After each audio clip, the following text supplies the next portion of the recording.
Reino Unido tiene oficialmente nuevo primer ministro. Se trata de Andy Burnham, a quien hoy el rey Carlos III le encargó formar un nuevo gobierno. El ascenso de Burnham ocurre tras la estrepitosa caída del también laborista Keir Starmer.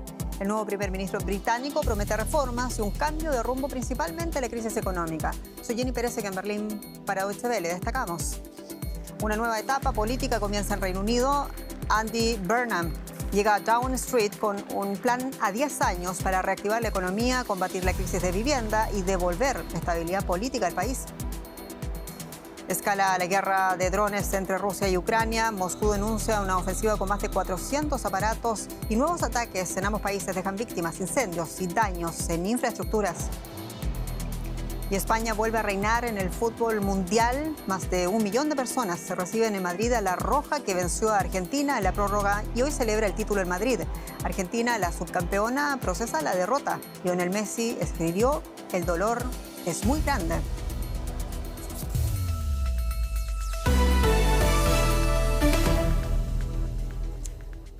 Andy Burnham llega a la primera magistratura británica con una promesa ambiciosa: devolver la esperanza a un Reino Unido marcado por la inestabilidad política. Tras 6 primeros ministros en apenas 7 años, el exalcalde de Manchester propone un nuevo modelo económico y también una profunda descentralización del poder. Lo va a intentar lograr en medio de una pérdida de la confianza en el laborismo, según las encuestas, además de una grave crisis de costo de vida, un sistema de salud bajo presión y un fuerte debate migratorio. Todo ello con presupuestos cada vez más limitados. Andy Burnham presentó ante sus simpatizantes en Londres una agenda ambiciosa y una promesa: priorizar a las personas y devolver la esperanza al Reino Unido tras la constante rotación en Downing Street con 6 primeros ministros en apenas 7 años. Haremos de este momento un punto de inflexión para Gran Bretaña.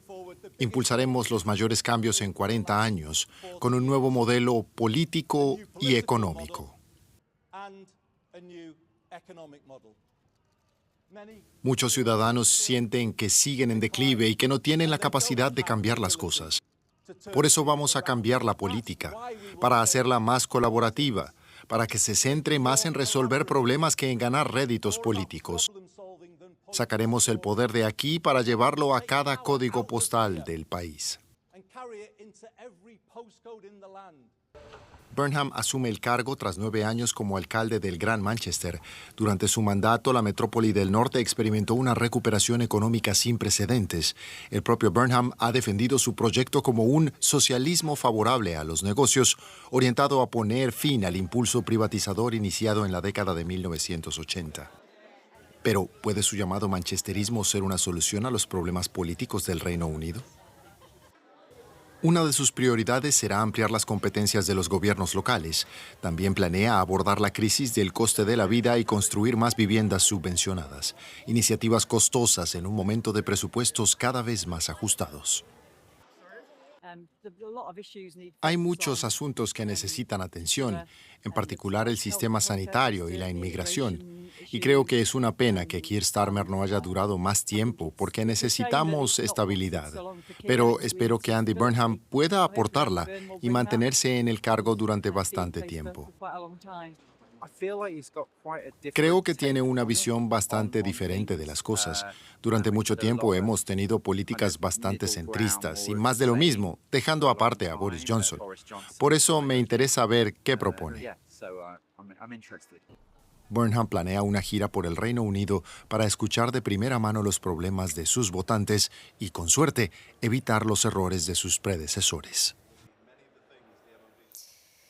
Y mientras tanto escalan peligrosamente las tensiones en torno al estrecho de Hormuz. Los rebeldes hutíes de Yemen anunciaron un bloqueo marítimo contra Arabia Saudita que podría provocar retrasos en el transporte de petróleo y mercancías y además la respuesta de la corona saudita, rival histórico de la República Islámica de Irán. La aerolínea Air France decidió suspender sus vuelos a Dubái y a Riad por motivos de seguridad. El presidente del régimen iraní, Masoud Pezeshkian, afirmó que su país se encuentra en una guerra a gran escala con los Estados Unidos, mientras fuentes iraníes aseguran que se escuchan explosiones a estas horas en las inmediaciones de Isfahan, en el centro de Irán. Irán ha respondido de los ataques de los Estados Unidos atacando a países árabes vecinos del Golfo, aliados de Washington. Bahrein denunció un ataque con drones iraníes contra sus sistemas de navegación aérea y Kuwait cerró su espacio aéreo temporalmente. Rusia sufrió durante la noche del domingo uno de sus mayores ataques con drones ucranianos desde el inicio de la guerra. Más de 400 aparatos atacaron la región de Moscú. Según el alcalde Sergei Sobyanin, 85 drones fueron destruidos cerca de la capital y el resto interceptados a distancia. El ataque dejó al menos 10 heridos y también provocó un incendio en un complejo industrial cerca de la ciudad de Domodedovo, que alberga uno de los aeropuertos internacionales de Moscú. Ellos, según agencias y también información de Rusia. Pero el presidente de Ucrania, Volodymyr Zelensky, también confirmó que fueron alcanzadas instalaciones logísticas y un depósito de petróleo y aseguró que su ejército también golpeó buques rusos en el Mar Negro. Vamos por la perspectiva con el periodista Ricardo Marquina, hasta ahora en Estonia. Ricardo, muchos saludos. Y en primer lugar, ¿qué significa que el ataque haya llegado tan cerca de Moscú y también de un aeropuerto internacional ruso? ¿Es acaso un cambio de patrón respecto a ataques anteriores?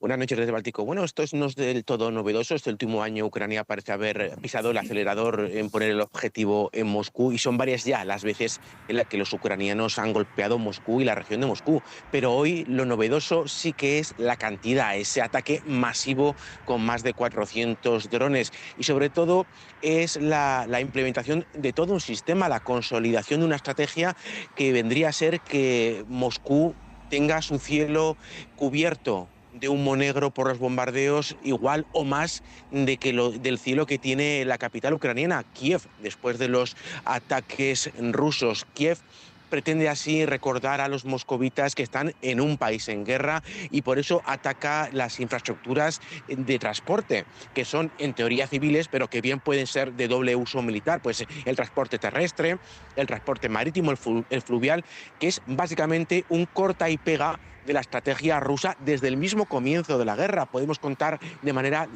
calificar de manera innumerable las veces que los rusos han golpeado el sistema de transporte de correos de Rusia, los rusos han golpeado el sistema de correos de Ucrania, barcos ucranianos, también transportes civiles ucranianos, con lo cual lo que estaría Zelensky o el ejército ucraniano intentando es pagar con la misma moneda ahora mismo a los rusos. Ricardo Marquina, a todo esto Zelensky habla de instalaciones logísticas y ataques a buques en el Mar Negro. ¿Crees que se trata de una estrategia coordinada? Bueno, es imposible saberlo a ciencia cierta, no tenemos un comunicado oficial del Ministerio de Defensa ucraniano que así lo diga, pero todo apunta a que sí, a que quieren golpear todos estos nudos logísticos para que la economía y la sociedad rusa sientan que están en guerra. Está evidentemente molestando mucho, está haciendo mucho daño a la economía rusa estos ataques en la logística. Hoy veíamos innumerables vídeos en redes sociales de pequeños y grandes empresarios rusos que lamentaban que el golpe sobre Walberis, que es esa gran central de logística golpeada en la región de Moscú, les ha dejado de facto en la ruina. Estos golpes en la logística, que puede ser utilizada, como decíamos, de manera también doble para uso militar, entorpece mucho la economía rusa, pero también obliga a Moscú a tener que diversificar su fuerza antiaérea y sacar sistemas de defensa aérea del frente o de lugares de combate para poder proteger la inmensidad del territorio ruso. Ricardo Marquina, muchas gracias en Estonia. A ustedes. Y mientras tanto, novedades en la industria de exportación de Alemania. Los detalles con mi colega Paco Furio. Muy bienvenido. Gracias, Jenny. Novedades y no muy buenas hemos de decir, ya que la Oficina Federal de Estadística de Alemania, de Statis, confirmó hoy un dato que marca un quiebre en la relación comercial entre Alemania y China. Por primera vez los autos dejaron de ser lo más importante que Alemania vende a los chinos. Comparado con el primer semestre del año pasado, el déficit comercial de Alemania con China se ha incrementado hasta casi los 43.000 millones de euros.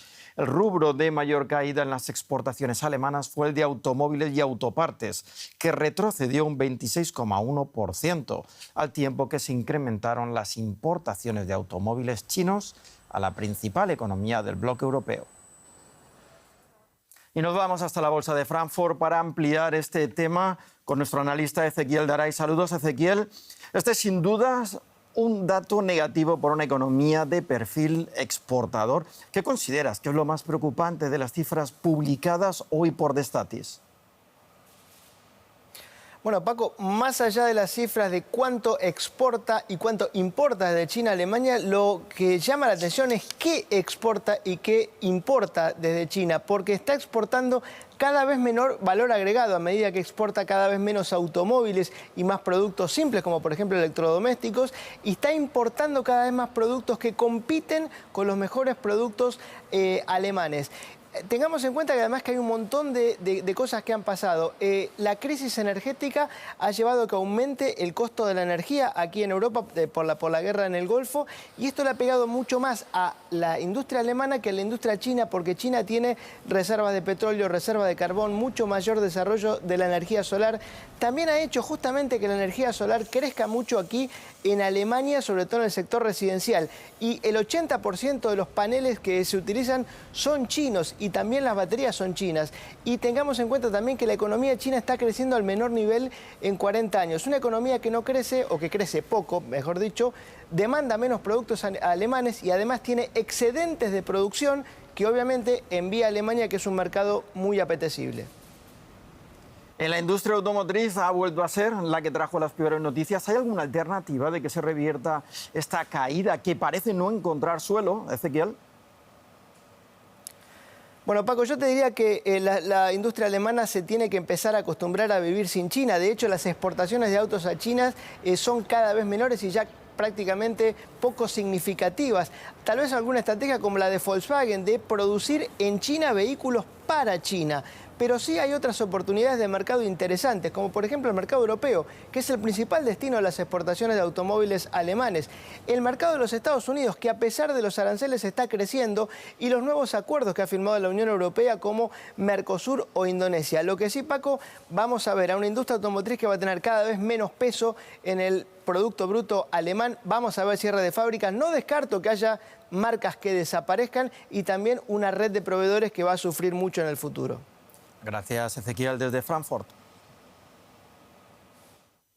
Y un juez federal de Estados Unidos ha ordenado pausar durante 2 semanas la fusión entre Paramount y Warner Bros., valorada en 110.000 millones de dólares. Así da tiempo a los estados demandantes a litigar su caso en los tribunales. Argemino Barro, ¿cómo afectaría esta fusión al mercado audiovisual?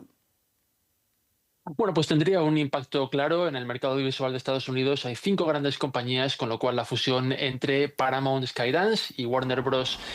Discovery reduciría un 20% el mercado, y esto tendría un impacto, según los 12 estados demandantes liderados por California, serio. De hecho, han dicho que sería básicamente el final, quizás un poco exagerado, de la competencia en Hollywood, ya que al poner bajo el mismo paraguas una serie de canales de televisión, estudios de Hollywood, franquicias como por ejemplo Harry Potter, el canal HBO, y demás, esto reduciría las oportunidades para otros empresarios del sector, impactaría en la contratación y en los salarios de guionistas, que por cierto, por su parte, también han denunciado esta operación, y en resumen, reduciría también o empeoraría los servicios al cliente. Sería la tercera mayor fusión de la historia, y esta decisión de una juez federal, que son 14 días de pausa, podrían ampliarse a 28, y Paramount tiene interés en que se cierre esta operación lo antes posible, porque si no se cierra el día 30 de septiembre, a partir de entonces tendrá que pagar Paramount a Warner un extra de 12 centavos por acción.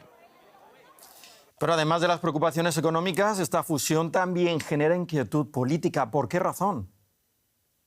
Eso es porque fundamentalmente, entre otras muchas franquicias y canales y negocios que pasarían bajo el control de Paramount Skydance, está CNN, el canal informativo de orientación editorial de centro izquierda, que quedaría bajo el mando de David Ellison, el presidente de Paramount Skydance, que es el hijo de Larry Ellison, fundador de Oracle y amigo íntimo del presidente Donald Trump. En los últimos meses hemos visto cómo Paramount Skydance se ha hecho con el control del canal CBS News, de la CBS, y esto ha hecho que la CBS haya sufrido transformaciones y se haya vuelto más un canal próximo, afín a la ideología del presidente de Estados Unidos. Lo mismo podría ocurrir con la CNN, y por tanto el conglomerado mediático, o el paisaje más hacia la derecha, crecería a costa de la izquierda. Y esto mucha gente también lo ve como una acumulación de poder demasiado excesiva en manos de la Casa Blanca y sus aliados. Gracias, Argemino Barro, desde Nueva York. Un placer. Y España ha conquistado el Mundial de Fútbol, todo un hito deportivo, pero también económico. ¿Cuál será el impacto para la economía española? Pues para empezar, la FIFA abona un cheque de 50 millones de dólares a la selección ganadora. 6 de ellos irán directamente a las autoridades fiscales españolas. Pero macroeconómicamente hablando, ganar un Mundial eleva el crecimiento interanual del PIB del país campeón en al menos un 0,48% durante los 2 trimestres posteriores a la final. Aplicado a España, esto supone un incremento de unos 4.000 millones de euros. Y las causas no son únicamente las celebraciones, sino también las exportaciones, que aumentan entre 5 y 6 puntos porcentuales, ya que el título actúa como una campaña publicitaria global de los bienes y servicios del país ganador. Y ahora lo que toca es celebrar en España. Se ha dormido poco o nada esta última noche y Jenny, continúa la fiesta. Yo dormí bien poco, la verdad. También muchos allá, muchos millones de españoles durmieron poco y 2 millones por lo menos según la estadística han celebrado en las calles de Madrid para ver a los jugadores de la selección tras ese triunfo en la Copa del Mundo de este año. Y La Roja se impuso en la prórroga argentina, que se quedó con 10 tras la expulsión de Enzo Fernández. Las imágenes fue quien vemos celebrando aquí, Ferran Torres, el que marcó en el minuto 106 el gol que le da la segunda estrella a España tras la lograda en Sudáfrica en el año 2010. El acto central de la fiesta se llevó a cabo, como no, en esa plaza de Cibeles de Madrid, donde los jugadores brindaron el trofeo a la afición española. Y claro, tenemos la crónica en directo desde Madrid hasta ahora de las celebraciones en la plaza de Cibeles de Madrid al periodista Mario Gago Huertas. Mario, muchos saludos y bueno, ¿qué puedes destacar de las celebraciones tras esta histórica victoria? ¿Qué tal? Saludos desde la plaza de Cibeles de Madrid. Aquí se están ya recogiendo lo último de la fiesta, porque ha sido una fiesta muy intensa, decíais, más de 2 millones de personas por todas las calles de Madrid, no solo en esta plaza, sino por un recorrido, una rúa, donde han podido llenar las principales calles madrileñas y donde hemos visto a todos los jugadores disfrutar de la fiesta de Madrid, porque es un equipo muy coral y esto se ha visto en la lectura de los nombres. Hemos visto, obviamente, muy aclamado Ferran Torres por ese gol de victoria. Hemos visto a Rodri, el capitán, Cucurella, que no ha parado de cantar y de bailar y bromear con la afición española con su clásico cántico, recordando a Paella. Y, por supuesto, también a Luis de la Fuente, renominado Luis de la Gente, por esa cercanía, por esa capacidad de llegar a los aficionados a través del grupo, de crear un grupo de solidaridad. Y en la parte un poco más, no voy a decir negativa, pero no hemos visto tan activo a Lamine Yamal, que le estáis viendo ahí. Lamine Yamal no ha estado tan bailongo, no ha estado tan partícipe en esa fiesta, pero en cualquier caso han sido más de 3 horas por las calles de Madrid con este fin de fiesta en la plaza de Cibeles, muy entretenido, muy festivo y todo el mundo que no quería irse a sus casas. Mario, ¿y qué implica esta victoria para el fútbol español y también para la propia España en este momento?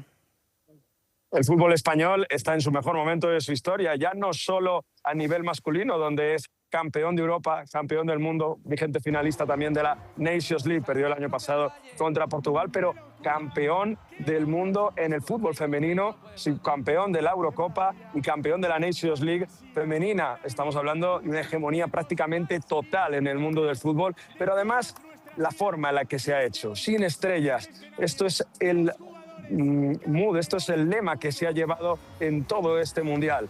En un equipo donde no hay algún jugador que pida más minutos, donde sí, digamos que la figura más mediática era quizá Lamine Yamal, pero al final el premio al mejor jugador se lo ha llevado Rodri Hernández, pero sobre todo que todos han aportado. Mikel Merino desde el banquillo y el propio gol de la victoria llega de Ferran Torres, un jugador que entra desde el banquillo en la gran final. Así que es un buen momento, un muy buen momento para el fútbol español, donde no solo hay una estrella, donde, como dice Luis de la Fuente, el equipo ha llevado a conseguir la segunda estrella en la camiseta. Mario Gago Huerta, muchas gracias en Madrid. Un saludo. Claro, y al otro lado del Atlántico hay también lamentan la derrota porque lágrimas de los aficionados hemos visto en las últimas horas. Aquellos que no perdieron las esperanzas hasta el último momento. Al final de la noche la policía dispersaba a un grupo que protagonizó disturbios en Buenos Aires. Mientras gran parte de la selección argentina aterrizaba en Ezeiza, del capital, Lionel Messi se quedaba en los Estados Unidos, aunque se prevé que viaje los próximos días a Rosario. Messi destacó en sus redes sociales el esfuerzo de la albiceleste y el apoyo de la afición. El dolor es muy grande y va a costar que cierre esta herida, expresó el futbolista de 39 años. Y también felicitó a La Roja y llamó a valorar los éxitos de la selección argentina, que llegó a 2 finales consecutivas de la Copa del Mundo. Vamos por las impresiones hasta Buenos Aires, donde está el periodista de Deutsche Welle, Alex Gratz, con detalles. Alex, muy bienvenido. Y bueno, ¿cómo lee Argentina este resultado, el desempeño de su selección y también la del propio Lionel Messi? Bueno, ¿qué te puedo contar, Jenny? Yo fui ayer al obelisco y lo que yo vi, la verdad, yo esperaba ver más lágrimas. Decenas de miles de personas se unieron en el centro de la ciudad y la mayoría para celebrar, aunque también sí, yo vi decepción, yo vi lágrimas. Yo vi a unas personas llorando, pero sobre todo yo vi un sentimiento muy claro de orgullo y agradecimiento también hacia el equipo y hacia Messi por unos partidos muy, muy dramáticos como antes de Egipto e Inglaterra y en general un torneo muy exitoso. Sin embargo, el ambiente en la calle ayer cambió cerca de la medianoche. Hay 2 versiones sobre lo que pasó. La policía afirma que hubieron ataques contra la policía con botellas y piedras. La otra versión dice que la situación empezó a escalar cuando la policía intentó desalojar los grupos y terminar la reunión de tanta gente durante la noche. Escuchamos de al menos 15 personas detenidas, 3 policías heridos y también varios civiles heridos, pero todavía no está claro si cada herida de los civiles está directamente relacionado con la acción de la policía. Alex, hablemos por favor brevemente de las consecuencias. Varias columnas de opinión en la prensa argentina sugieren que Argentina, la subcampeona, deberá a partir de este resultado reconstruirse. Bueno, si miramos lo que este mundial significó para Argentina en general, podemos decir que un país profundamente dividido estuvo unido al menos durante la Copa Mundial. Si miramos ahora el aspecto deportivo, podemos decir que podría ser el fin de una época muy, muy exitosa.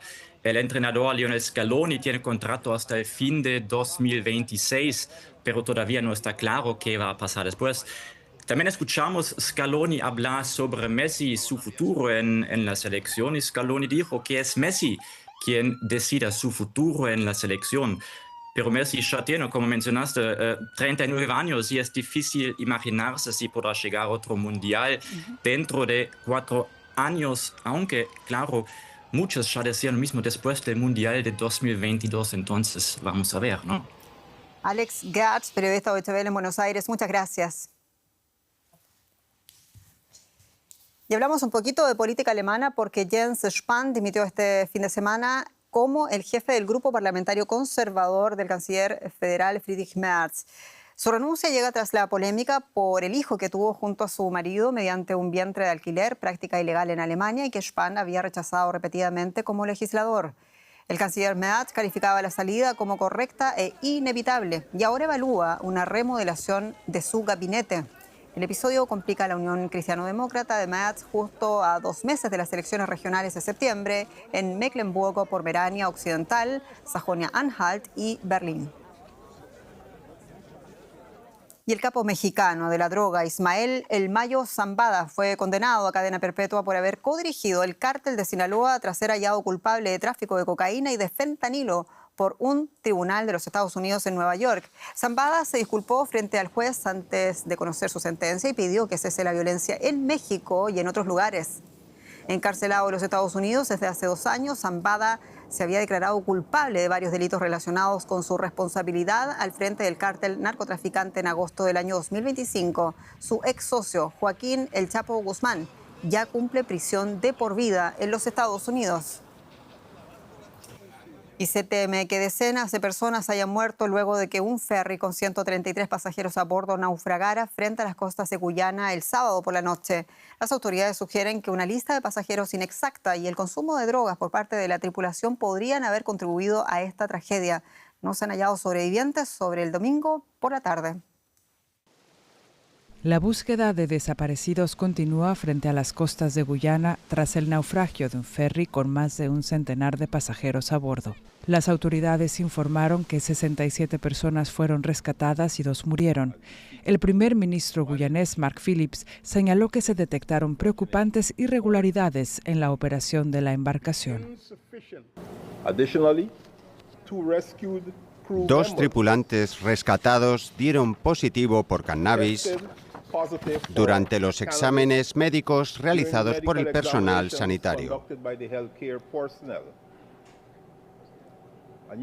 Y estarán de acuerdo conmigo en que se trata de hechos sumamente preocupantes e impactantes. El ferry MV Barima había partido de Georgetown con 133 personas rumbo a Port Kaituma cuando una gran ola lo volcó, según informó el ministro de Obras Públicas. Las autoridades también denunciaron irregularidades en el registro de pasajeros que no coincidía con las personas a bordo.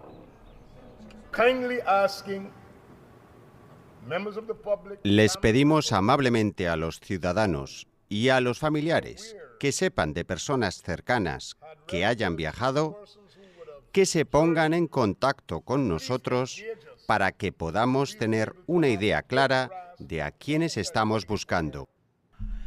Las labores de búsqueda continúan mientras las autoridades investigan las irregularidades detectadas en la operación del ferry.